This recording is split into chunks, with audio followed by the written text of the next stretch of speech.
Hello and welcome back to Whence, a Freemasonic podcast featuring research, papers, and discussions related to Freemasonry. I'm your host, Robert Johnson, a York and Scottish Rite Mason as well as Knight Templar. So let's see, only one more week left until we are dark for Christmas and New Year's.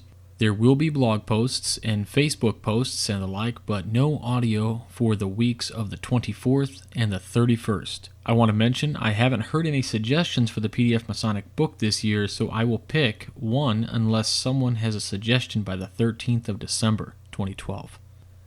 Speaking of 2012, there's a ton of things people are saying about the end of the world. Some people think the Freemasons are guarding this end of the world secret. So here it is, everyone. Whether you are a Freemason or not, I am going to tell the biggest secret right now. Are you ready? Are you sitting down? All right, good. The big secret is that the world will not end on the 21st of December. In fact, it's not going to end for millions of years. So relax, get cozy and comfortable because you have all the rest of your mortal lives to live, learn, and love, right here on good old terra firma. Now the first piece for you guys this week is a Masonic paper by Worshipful Brother Julian Reese, which is one paper of a 10-paper collection called Musings from the Middle Chamber, from the website www.freemason-freemasonry.com, entitled Freedom in Trust. Freedom in Trust. Ere man's corruptions made him wretched he, was born most noble, that was born most free. Each of himself was lord, and uncoffined. Obey the dictates of his godlike mind. Thomas Otway, 1652 to 1685. I continue to be fascinated by this contradiction. Before initiation, we are part of the bedrock, not yet removed from the quarry. As a result of initiation, we become an individual, a rough ashlar, and yet initiation makes us part of the lodge, an element of the greater whole. A seeming paradox, this, and one for which I am grateful to Worshipful Kirk McNulty. Let me put this paradox another way. An initiation, although principally for the initiate, is not only for him. We all join in with our hearts so that the brotherhood of the many can contribute to the enlightenment of the one, that second freedom which the initiate is about to experience.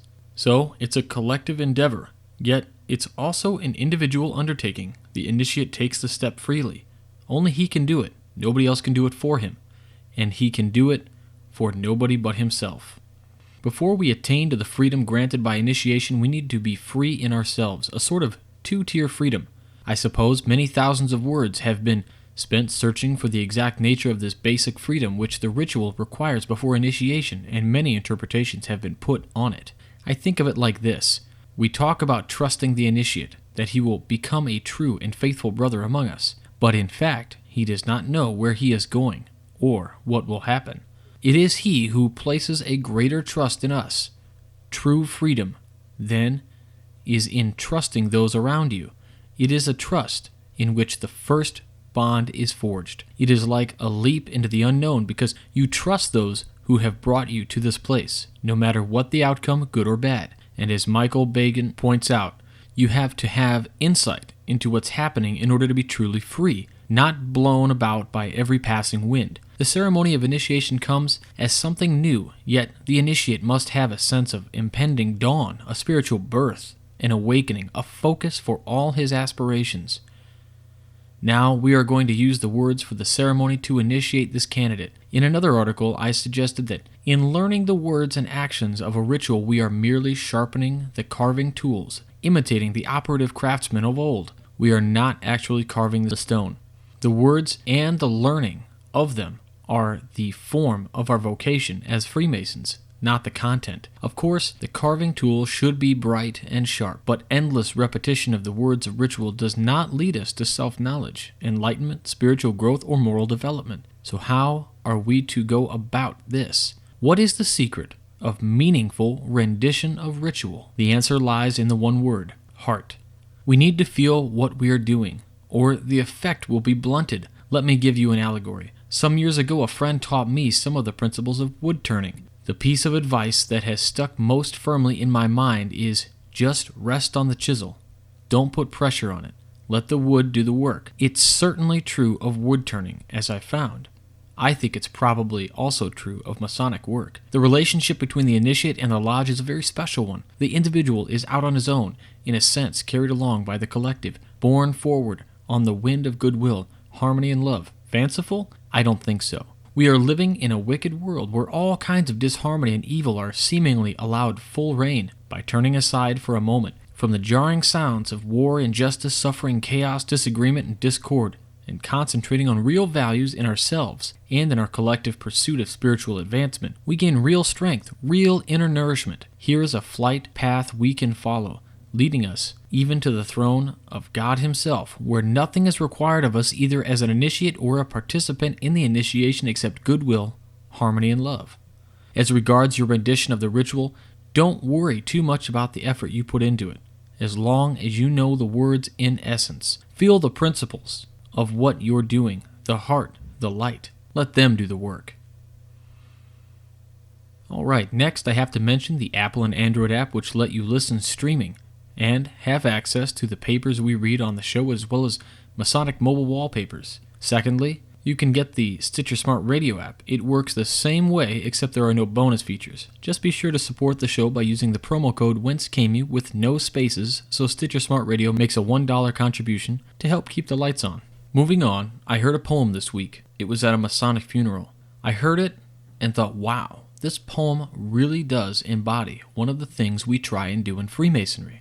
So, I want to read it for you now, and while you listen, see if you can guess where I am going with this.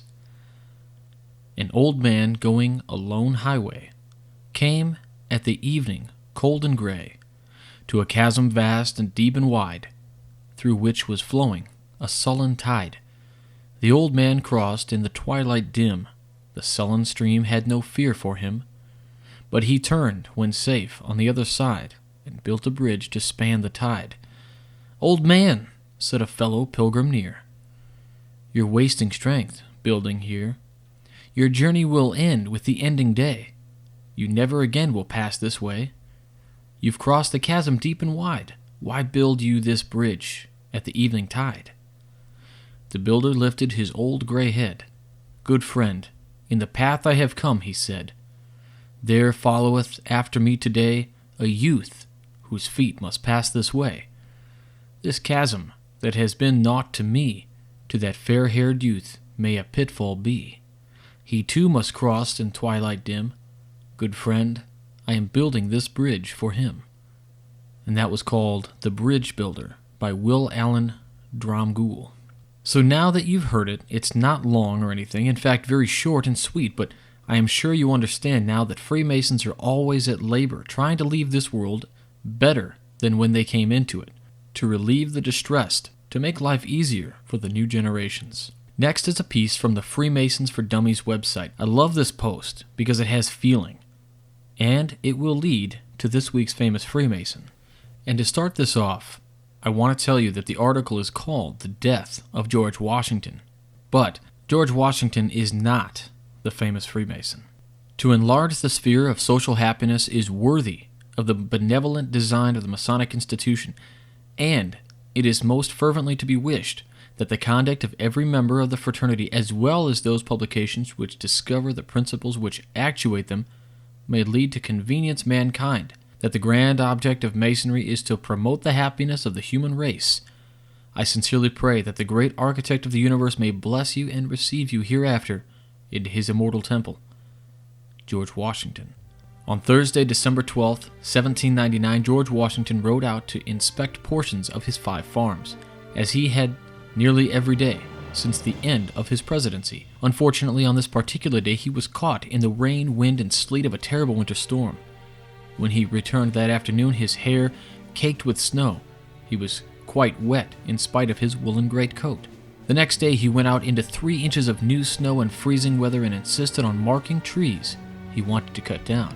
His throat was sore, and he became hoarse as the day progressed. By late evening, it was clear that he was having trouble breathing.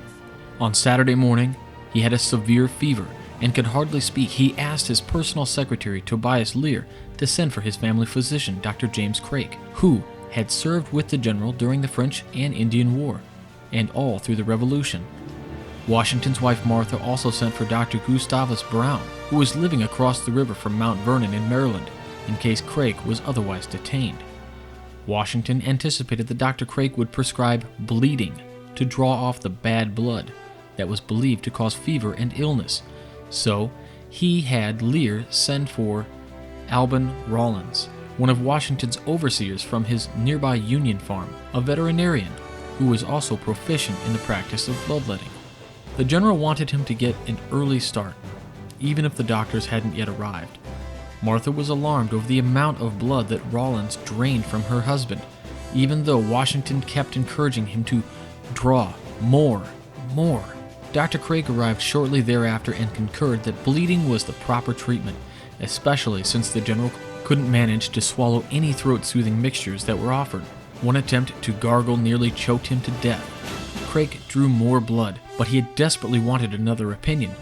Since Dr. Brown had not yet arrived, he sent for Dr. Elisha Cullen Dick, a resident of Alexandria and master of the Alexandria Lodge No. 22, where Washington was a member. Eventually, all three doctors were in attendance and attempted to diagnose Washington's deteriorating condition. Brown and Craik decided it was quinsy, an inflammation related to tonsillitis. Dr. Dick was considerably younger than the other two physicians, and his education was more recent and better informed in new methods of diagnosis. He believed that Washington's throat membranes had swollen shut. The general was literally choking to death, and he recommended an immediate tracheotomy. Such a radical procedure had never been done in the United States at that time, and Brown and Craik rejected both the diagnosis and Dick's recommendation. The two older doctors continued to bleed him over the protests of both Martha and Dick, eventually drawing nearly 5 pints of blood from the dying man, almost half his body's blood supply. Unbeknownst to them, his larynx had swollen shut, and he was dying of asphyxia, aggravated by the dehydration and the loss of blood. A few minutes before 10 o'clock on Saturday night, as the helpless doctors looked on, Washington whispered his final words to Lear. "I am just going. Have me decently buried, and do not let my body be put into the vault in less than 3 days after I am dead. Do you understand?" Lear promised he would do as Washington asked. The general nodded slightly and said, "'Tis well." For a moment his breathing became less labored, less ragged. A short time after, he felt his own pulse, and then died. The father of the nation, its greatest war hero, its first president, quietly slipped away into history. His friend, his doctor, and his Masonic brother, Dr. Elisha Dick, turned away from the scene, knowing that he might very well have saved him had he been allowed to do what he knew was right. Dr. Craik would later admit with great sorrow that Dr. Dick had been correct, and that their friend might have survived if they had listened to him. Brother Dick walked across the general's bedroom to the clock that sat on the fireplace mantel. He reached into his pocket for the folding knife, opened the back of the clock, and sliced through a catgut string that operated its mechanism.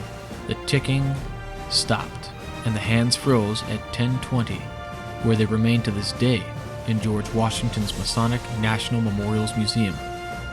News traveled slowly in those days. Congress was in a session in Philadelphia, and they would not know of Washington's death until the day of the funeral. Martha Washington followed the general's wishes for his burial. He would never be placed in the crypt, being prepared under the rotunda of the Capitol House being built across the river in the new city that would bear his name. Nor would he be enshrined in a new monument that would eventually be erected in geometric alignment with the Congress House and the President's House. He was first and foremost the master of Mount Vernon, a Virginia farmer, and there he would remain. Washington's body had been placed on a bed in Mount Vernon's front drawing room so that the cold would preserve him. No fires were lit. On December 17th, the lead-lined mahogany casket arrived. The next day, Wednesday, December 18th, the procession began to form outside Mount Vernon's mansion. Servants had cleared the snow between the house and the crypt, and mourners began to gather just before noon. The Virginia militia was delayed, so the gathering was given a last opportunity to view the body. At 3 p.m., the procession at last lined up and made their way to the place of burial. As they went, a schooner anchored out in the Potomac fired its cannon in salute. The Freemasons of Alexandria Lodge No. 22 assembled to perform their final duty to their fallen brother, sending him on to the celestial lodge above. His friend and brother, Dr. Elisha Dick, performed the Masonic funeral service, and the Reverend James Muir assisted with the prayers and Bible readings. The Reverend Thomas Davis read the Episcopal Prayers book, funeral service, and praised Washington's character and virtues in the sermon that followed. Then, as it is still the practice today, the Masons stepped forward to conduct the final ceremony due a Master Mason. Worshipful Master Dick stood at the head of the casket and Reverend Muir at its foot, and they recited the service from memory. From time immemorial, Dr. Dick intoned, it has been the custom among the fraternity of free and accepted Masons at the request of a brother upon his deathbed to accompany his corpse to its place of interment and there to deposit his remains with the usual formalities. He spoke the same words used for all men of the fraternity, dustmen, cobblers, bankers, doctors, blacksmiths, and presidents, whose memory we revere and whose loss we now deplore. In death as in life, all Masons meet upon the level, act upon the plumb, and part upon the square, and the loss of one brother weakens the chain by which all Masons are united. Finally, Dr. Dick approached the body of Washington and deposited within the coffin his Masonic apron, an emblem of innocence and the badge of a Mason. It was followed by a sprig of evergreen representing the acacia plant, a Masonic symbol of immortality and rebirth. When they finished, the lead seal was laid in place, then the casket lid. The wooden box was closed and a black cloth was laid over the top. Washington's remains were carried into the vault, and its door was closed. The artillery and infantry assembled nearby simultaneously fired 3 volleys of traditional symbolic military ritual marking the end of the battle of life. The funeral party returned to the mansion after some light refreshment sadly went their separate ways. Several years later, the simple brick crypt was deemed too small for George and Martha's remains, and perhaps a little too simple. After 3 decades, a new crypt was built nearby. The gates were flanked with 2 matching Egyptian-style obelisks, foreshadowing the Washington Monument years before it would be constructed. Washington's will is fascinating to read. Apart from the many specific pieces of property he designated to family, friends, and servants, he made remarkable provisions for a man of his period. He freed his slaves upon the death of his wife Martha, the majority of them actually belonged to her, and saw to it that those who could not make their own way in the world would be provided for. He left money to start a free school for orphans. He established a university, but one seemingly small passage especially caught my eye as I looked over the carefully handwritten document. In it, he left his military swords to each of his nephews, quote, accompanied with an injunction not to unsheath them for the purpose of shedding blood except it be for self-defense or in defense of their country and its rights, and in the latter case to keep them unsheathed and prefer falling with them in their hands to the relinquishment thereof. End quote. Honor remained his watchword even as he contemplated his own death. Moreover, it was a lesson he insisted be passed on to the next generation. In short, Brother George Washington was in death as he was in life, a living example of Masonic principle of truth, honor, faith, hope, and charity. Excerpted from Solomon's Builders, Freemasons, Founding Fathers, and Secrets of Washington, D.C. The Freemasons of Alexandria, Washington Lodge No. 22 will lay a memorial wreath at Washington's tomb each year on the 12th of December, just as it has done for over 200 years. Next is this week's famous Freemason, Gustavus R. Brown, one of the physicians called into the consultation during the last illness of George Washington. He was one of the organizers of St. Columbia Lodge No. 10, Port Tobacco, Maryland, and was the 5th Grand Master of Maryland, 1797. That's it for this week. Please remember to find us on Facebook and follow on Twitter at Whence. If you can share the pages with your brothers and fellows, we need around 75 more likes on Facebook to get 500. Visit our website at wcypodcast.com for links to all of our social media pages and follow us on your favorite. Also, on our website are links to the apps and a whole lot more. Anyway, other than that, I hope you all have an amazing week. Stay on the level. For Whence, I'm Robert Johnson.